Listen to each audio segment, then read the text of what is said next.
నేనైతే దేవుడిని నమ్మను. దేవుడు ఉన్నాడని అసలు ఎవిడెన్సే లేదు. నిజంగా ఒకవేళ దేవుడు ఉంటే ప్రపంచంలో ఇంతమంది ఆకలితో అలమటిస్తా ఉంటే, రేపులు, మర్డర్లు, భయంకరమైన జబ్బులు వస్తా ఉంటే ఎక్కడున్నాడు దేవుడు? బాబు నువ్వు చాలా తప్పు మాట్లాడుతున్నావు అయ్యా. దేవుడు ఉన్నాడు, మనల్ని సృష్టించింది దేవుడే. ఎగ్జాక్ట్లీ, మన జనన మరణాలు దేవుడి చేతుల్లోనే ఉన్నాయి. ఎస్ బ్రదర్, మనం మంచిగా బతికితే మనం పరలోకానికి వెళ్తాం, చెడ్డగా బతికితే మనం నరకానికి వెళ్తాం. నువ్వు ఒక్కడవే దేవుడిని నమ్మంది. మాలాంటి వాళ్ళు చాలా మంది ఉన్నారు, మేమందరం దేవుడిని నమ్ముతాం. అంతే కదండి. ఈ జన్మలో మనం ఎంత మంచిగా బతుకుతామో వచ్చే జన్మలో మనకి అంత మంచి పుట్టుక ఉంటుంది. హే, ఏం మాట్లాడుతున్నావు? పూర్వజన్మ ఏం లేదు, ఒకటే జన్మ ఉంటది.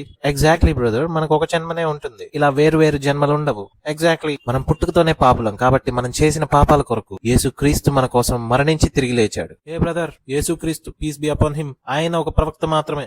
ఆయన మన పాపాల కోసం ఏం మరణించలేదు. అల్లా పంపించిన ప్రవక్తల్లో ఆయన గొప్ప ప్రవక్త. ఏ బ్రదర్, ఏం మాట్లాడుతున్నావు? యేసుక్రీస్తు దేవుని కుమారుడు. అయ్యో, మనకు ఒక దేవుడు కాదండి, మనకి ముక్కోటి దేవతలు ఉన్నారు. ఆ ముక్కోటి దేవతలకి మనం భక్తితో ప్రార్థన చేస్తే మనకి పుణ్యం వస్తుంది. ఎన్నో గుళ్ళున్నాయి, ఎన్నో విగ్రహాలు, ఎన్నో దేవుళ్ళు. విగ్రహాలు ఏంటి బ్రదర్? విగ్రహాలు లేవు. విగ్రహాలకి అసలు మనం పూజ చేయము.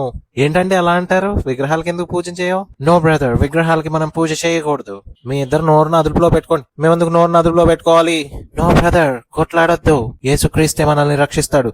నువ్వెందుకు ఇలా మాట్లాడతావు? యేసుక్రీస్తు కాదు, అల్లా మనల్ని రక్షిస్తాడు. యేసుక్రీస్తు ప్రవక్త మాత్రమే. నాకు కోపం తెప్పించావంటే నా సంగతి నీకు తెలీదు.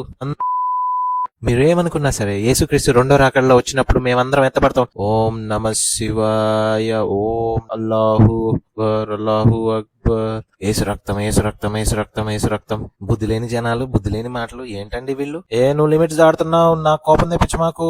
నేను నిన్ను క్షమిస్తాను బ్రదర్, కానీ దేవుడిని నేను క్షమించాడు. నువ్వు మారు మనసు పొందాల్సిందే. నా కోపం తెప్పించు మాకు. ఎవట్రా నువ్వు? ఎవట్రా నువ్వు? అలా చేయొద్దు. నేను కూడా వస్తాను.